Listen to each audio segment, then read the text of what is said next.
നമസ്കാരം. ഹമാസ് തീവ്രവാദികൾ ഇസ്രായേലുമായി യുദ്ധം ചെയ്ത് പരാജയപ്പെട്ട വിവരം ഒരു മാധ്യമവും വെളിയിൽ കൊണ്ടുവന്നില്ല.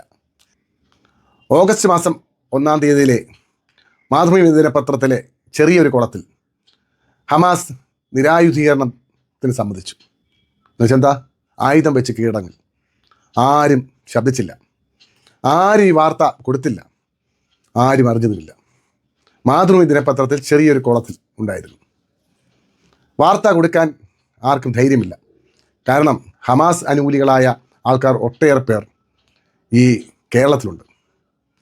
കേരളത്തിലാണ് ഏറ്റവും കൂടുതൽ ഹമാസ് തീവ്രവാദികളെ അനുകൂലിക്കുന്ന നിശബ്ദ തീവ്രവാദികൾ ഉള്ളത്.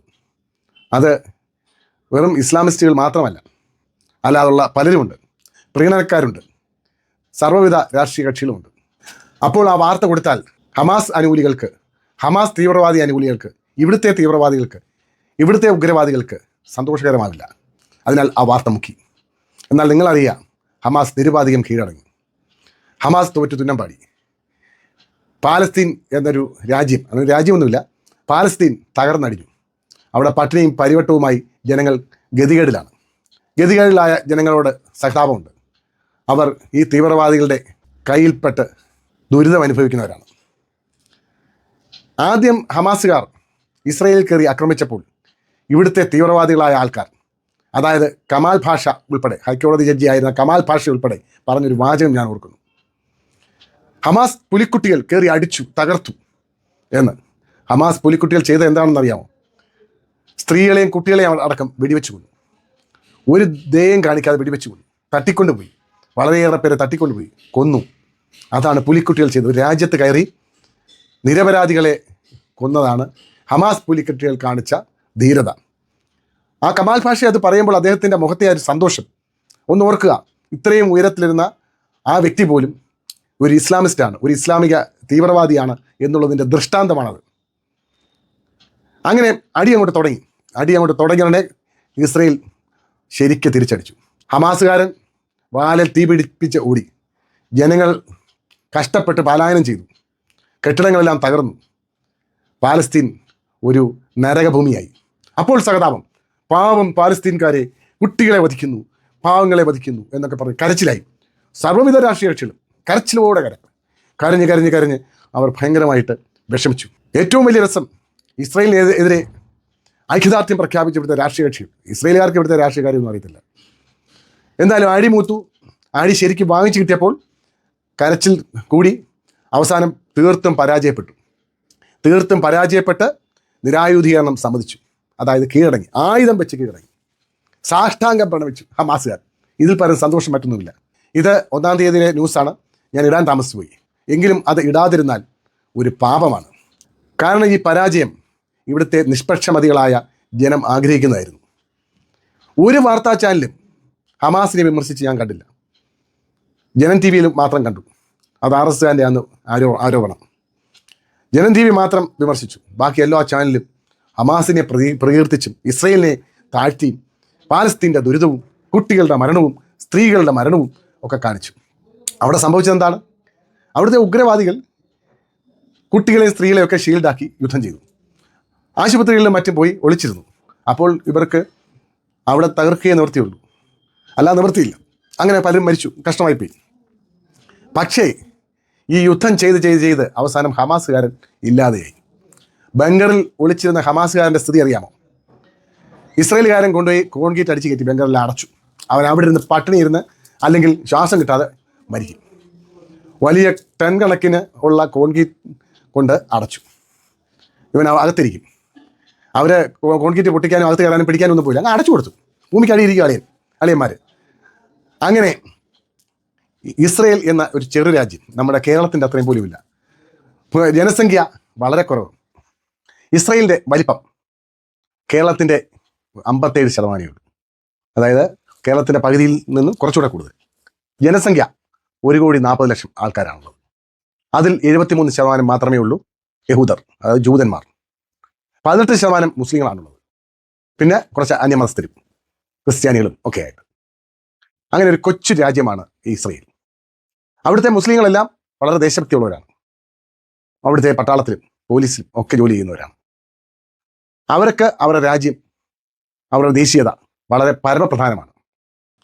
ആ ഒരു ജനത, ആ ഒരു ജൂത ജനത, അവരുടെ ദൃഢനിശ്ചയം, രാജ്യസ്നേഹം, യുദ്ധ വൈദഗ്ധ്യം, ഇവ സമ്മതിക്കാതിരിക്കാൻ പറ്റില്ല.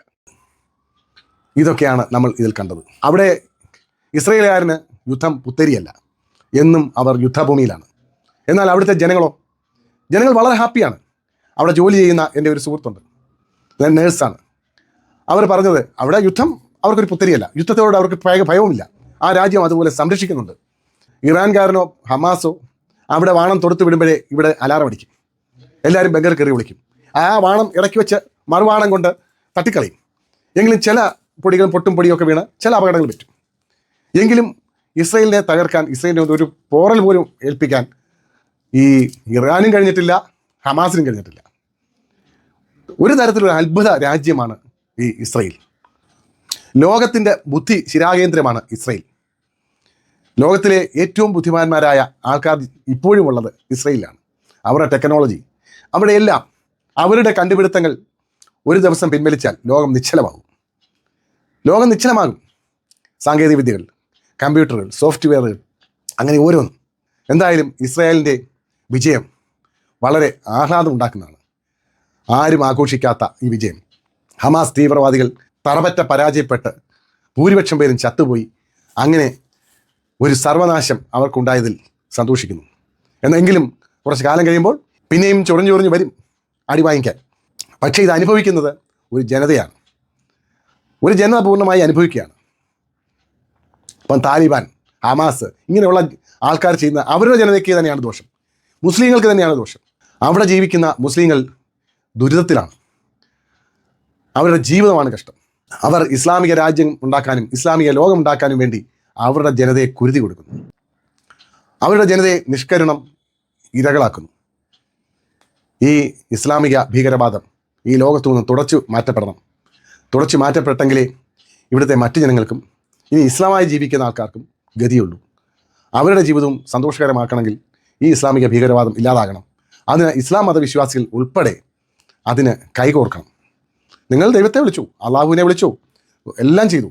പക്ഷേ ഭീകരവാദം ഒരു കാരണവശാലും വെച്ച് പൊറിപ്പിക്കാൻ പറ്റുന്നതല്ല എന്ന് സ്വയം ബോധ്യപ്പെട്ട് നിങ്ങൾ പ്രവർത്തിക്കണം. എന്തെന്നാൽ എവിടെയെങ്കിലും ചെന്ന് ഒരു ഇസ്ലാമിക നാമം പറഞ്ഞാൽ ഒരു ഭയം, ഒരു വെറുപ്പ് അതുണ്ടാകുന്നത് എന്തുകൊണ്ട്? ഈ ഇസ്ലാമിക ഭീകരവാദം കൊണ്ടാണ് ഉണ്ടാകുന്നത്. പിന്നെ കൂടാതെ നമ്മുടെ കേരളത്തിൽ കൂടുതൽ ഇസ്ലാമിനെ വെറുക്കുന്നത് ഇവിടുത്തെ ചില ഉസ്താദുമാരുടെ പ്രസംഗങ്ങൾ കൊണ്ടാണ്. ഉസ്താദുമാരുടെ പ്രസംഗത്തിൽ കൂടെയാണ് ഇസ്ലാമിനെ ഇവിടുത്തെ സാധാരണ ജനം കൂടുതൽ വെറുക്കാൻ കാരണം. ഇസ്ലാം ഇത്ര നീചമാണോ എന്ന് തോന്നിയത് ഈ ഉസ്താദുമാരുടെ പ്രസംഗങ്ങളിൽ കൂടെയാണ്. നമ്മുടെ കേരളത്തിൽ പർദ്ദ വ്യാപകമായതിൽ ഒരു ഹിഡൻ അജണ്ടയുണ്ട്. അത് അന്വേഷിച്ചാൽ അത് തീവ്രവാദവുമായി ബന്ധപ്പെട്ടുള്ളത് തന്നെയാണ്. നമ്മുടെ നാട്ടിലൊന്നും പണ്ടൊന്നും പർദ്ദയില്ലായിരുന്നു. കൂടി വന്നാൽ ഒരു തട്ടം മുസ്ലിം സ്ത്രീകളിലും അത്ര മാത്രമേ ഉള്ളായിരുന്നു, പർദ്ദയില്ലായിരുന്നു. പർദ്ദയിട്ടവരെ നമ്മൾ സിനിമയിൽ മാത്രമേ കണ്ടിട്ടുള്ളൂ. എന്നാൽ ഇപ്പോൾ ഇഷ്ടം പോലെ പർദ്ദയാണ്, മുഖം മറച്ചുള്ള പർദ്ദ. അതൊക്കെ ഇസ്ലാമിക വൽക്കരണത്തിൻ്റെ ഓരോരോ ലക്ഷണങ്ങളാണ്. അതിൻ്റെയൊക്കെ പിന്നിൽ അന്വേഷിച്ചു പോയാൽ ഇതിലൊക്കെ തീവ്രവാദമുണ്ട്. ഇതൊക്കെ എല്ലാവർക്കും അറിയാം, പക്ഷെ ആരും പറയില്ല. ഇവിടുത്തെ മുസ്ലിങ്ങളുടെ വോട്ട് എല്ലാവർക്കും വേണം. അവരുടെ വോട്ട് ഒറ്റക്കെട്ടാണ്. അവരുടെ വോട്ട് അവരുടെ നേതൃത്വം പറയുന്നതിൻ്റെ കൂട്ട് മാത്രമേ ഉള്ളൂ. അതുകൊണ്ട് നമ്മുടെ മുഖ്യമന്ത്രി വരെ പ്രളയ സമയത്ത് പോയി ബിരിയാണി കഴിച്ചു. നമ്മുടെ മുഖ്യമന്ത്രി പ്രളയ സമയത്ത് മുഖ്യമന്ത്രി പോയി ബിരിയാണി കഴിച്ചത് തെറ്റോ ശരിയോ എന്നുള്ളത് വെച്ച് നോക്കിയാൽ ബിരിയാണി കഴിച്ചത് തെറ്റില്ല. പക്ഷേ അവസരമല്ല, അത് അനവസരത്തിലായിപ്പോയി എന്നുള്ളതിന് യാതൊരു സംശയം വേണ്ട. അദ്ദേഹം ഒരു ഭരണാധികാരിയാണ്. ജനം ബുദ്ധിമുട്ടുമ്പോൾ, ജനം യാതന അനുഭവിക്കുമ്പോൾ ഇദ്ദേഹം ആടിപ്പാടാൻ പോയാൽ അത് ജനത്തിന് വിഷമമുണ്ടാക്കും. അങ്ങനെയാണ് പ്രതികരണം ഉണ്ടായത്. അദ്ദേഹം ഹെലികോപ്റ്ററിൽ പോയി, അവിടെ പോയി കാക്കാമാരുടെ കൂടെ പോയി ബിരിയാണിയും മട്ടൻ ബിരിയാണിയും ചിക്കൻ ബിരിയാണിയും ബീഫും പോത്തും ഒക്കെ അടിച്ചു പെരുക്കി. നല്ല വെള്ളം പോലും കുടിക്കാൻ കഴിയാതെ ജനം ഇവിടെ വലയുമ്പോഴാണ് അദ്ദേഹം പോയത്. അതിനകത്തെ ഔചിത്യമില്ലായ്മയാണ് നമ്മൾ കാണേണ്ടത്. വി.ഡി. സതീശൻ എന്ന മുഖ്യമന്ത്രി നല്ല വാക്ചാതുര്യമുള്ള ആളാണ്, എനിക്ക് വളരെ ആരാധനയുള്ള ആളാണ്. പക്ഷേ അദ്ദേഹത്തിന് ഔചിത്യബോധം ഇല്ല എന്നുള്ളത് ഈ കാര്യത്തിൽ എനിക്ക് ബോധ്യപ്പെട്ടു. പോകെ അദ്ദേഹം എന്തൊക്കെയാണ് ചെയ്യുന്നതെന്ന് നമുക്ക് പറയാൻ കഴിയില്ല. നല്ലതായിരിക്കാം, ചീത്തയായിരിക്കാം. എന്തായാലും അത് കോൺഗ്രസിൻ്റെ ഭാവി നിർണ്ണയിക്കും. ഈ UDF സർക്കാർ ഇതേപോലെ പോയാൽ 5 വർഷം കഴിയുമ്പോൾ LDF തിരിച്ചു വരും, യാതൊരു സംശയം വേണ്ട. ഒരു സംശയം വേണ്ട. LDF തിരിച്ചു വരാനുള്ള സർവ്വ സാധ്യതയും കാണുന്നു. LDFന് ഒരു ഗുണവുമില്ലാതെ ചതഞ്ഞരഞ്ഞ് ചമ്മി നാറി നാണം കെട്ട് നിൽക്കുന്ന ഈ അവസ്ഥയിൽ നിന്നും അവരെ തിരിച്ചു കൊണ്ടുവരാൻ UDF പരിശ്രമിക്കുകയാണെന്ന് പോലും എനിക്ക് തോന്നുന്നുണ്ട്. UDF വലിയ കുഴപ്പമൊന്നും ചെയ്യാതെ ഭരിച്ചാൽ ഇനി ഒരിക്കലും LDF അധികാരത്തിൽ വരില്ല, ഒരിക്കലും വരില്ല. വലിയ കുഴപ്പമില്ലാതെ ഭരിച്ചാൽ. ഇതുപോലെയൊക്കെ അങ്ങോട്ട് തുടങ്ങിയാൽ രക്ഷയില്ല. അതുകൊണ്ട് ഞാൻ പറഞ്ഞു വന്ന വിഷയം, ഹമാസ് തകർന്നടിഞ്ഞു, ഹമാസ് ഇല്ലാതെയായി. ഒരു ഇസ്ലാമിക തീവ്രവാദ സംഘടനയുടെ അന്ത്യം എന്ന് പറയാൻ പറ്റില്ല. എന്നാലും താൽക്കാലികമായി അവരുടെ ദ്രോഹപ്രവർത്തനത്തിൽ നിന്നും ഇസ്രയേലിന് മുക്തി നേടി. ഇസ്രയേൽ എന്നും വളരെ ജാഗരൂകരായിരിക്കുന്ന ഒരു രാജ്യമാണ്. ഇവന്മാർ തിരിച്ചു വന്നാൽ ഇനിയും അടിക്കും. അപ്പോൾ നമ്മുടെ നാട്ടിലെ ഇസ്ലാമിസ്റ്റുകളെ കരഞ്ഞോളിൻ, കരഞ്ഞോളിൻ, കരഞ്ഞോളിൻ. ഭാരത് മാതാ കി ജയ്.